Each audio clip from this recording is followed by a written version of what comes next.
Dear viewers, আমরা আজকে দেখব যে কপার টিউব ব্রেজিং করা ছাড়া কিভাবে জোড়া দেওয়া যায়। এটি একটি লক রিং প্লাস। এই প্লাস দিয়ে টিউব ঝালাই করা ছাড়াই জোড়া দেওয়া যায়। চলুন আমরা শুরু করি, দেখি। এটি আমরা একটা রেফ্রিজারেটর বানিয়েছি। এখানে আমি দেখাচ্ছি যে এই টিউবটা কিভাবে আমরা ভিতরে যে টিউবটা রয়েছে এই টিউবের সাথে আমরা জোড়া দিব। এই কিটের মধ্যে, এটা হচ্ছে লক রিং কিট। এই কিটের মধ্যে আমরা এই গ্লুটা বা এই যে লক প্রেপ রয়েছে, এটা এটা এক রকমের আঠা। এটা আমি এখানে কিছু আঠা দিয়ে নিব, কারণ ওই ভিতরে যে জায়গাটা রয়েছে, অর্থাৎ টিউবের মধ্যে আমরা যদি এই লক প্রেপটা দিতে চাই তাহলে আমাদের জন্য অনেক অসুবিধা হয়ে যাচ্ছে। এই জন্য আমরা আগে এখানে দিয়ে নিয়েছি। এখন দেখুন, আমরা এই যে দুইটা টিউব জোড়া দিব, এই দুইটা টিউবের মধ্যে ওই লক রিং কিটটা প্রবেশ করিয়েছি। এর পরের কাজ হচ্ছে যে প্লেয়ার্স রয়েছে, অর্থাৎ হ্যান্ড অ্যাসেম্বলি যে জ রয়েছে, এই যে এটা এটা দিয়ে এভাবে দুই মাথায় ধরতে হয়। ধরে এটা এইভাবে ধীরে ধীরে প্রেস করতে হয়, তখন এই টিউবের সাথে এই লকিং কিটটা আটকে যাবে।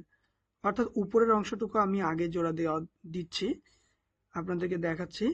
জায়গাটা এমন একটা প্লেস যে এখানে ভালোভাবে কাজ করা যাচ্ছে না, অনেক অসুবিধা হচ্ছে। তাই উপরের অংশটুকু আমি আগে জোড়া দিয়ে নিচ্ছি এবং এরপরে আমি নিচের অংশটুকু জোড়া দিব। ভিডিওটি দেখতে থাকুন। এরপরেই আমরা নিচের অংশটুকু জোড়া দিব। ব্রেজিং করা ছাড়া, অর্থাৎ আগুনের তাপ ছাড়াই যেহেতু এখানে জোড়া দেওয়া হচ্ছে, তো ভিডিওটি ভালো লাগলে আপনারা অবশ্যই শেয়ার করবেন, আরো মানুষজনকে জানিয়ে দিবেন। শেষ পর্যন্ত ভিডিওটি দেখবেন, তাহলে বুঝতে পারবেন কিভাবে ব্রেজিং করা ছাড়াই দুইটা টিউব একসাথে জোড়া দেওয়া যাচ্ছে। যেহেতু আমাদের উপরের অংশটুকু এইভাবে আমরা চাপ দিয়ে দিয়ে দেখুন অলরেডি সুন্দর মতো আটকে গিয়েছে। এবং এখন আমরা যে কাজটা করব, নিচের যে পাইপটা ছিল, আমরা এতক্ষণ একসাথে এই দুটো রাখতে পারিনি, কারণ উপরেরটা যেহেতু আগে দিয়েছি। তো নিচের অংশটুকুতে আমি এরকম লক প্রেপ আবার দিয়ে নিচ্ছি। এখন আমরা এই পাইপটা নিচের দিকে আবার সেট করে দিলাম।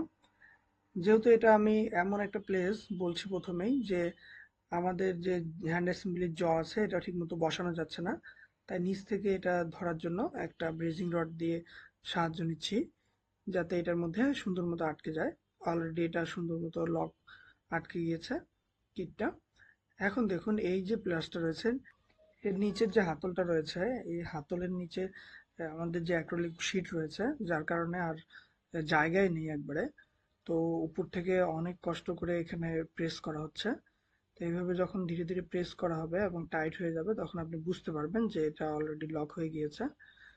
এইভাবে এটা উপর নিচ করে আমাদের জোড়াটা কমপ্লিট করতে হবে। অলরেডি টাইট হয়ে গিয়েছে এবং জোড়া সম্পূর্ণ লেগে গিয়েছে। দেখুন, দুই মাথা সুন্দর মতো জোড়া লেগেছে। ভিডিওটি ভালো লাগলে লাইক, কমেন্ট এবং শেয়ার করবেন। ধন্যবাদ সবাইকে।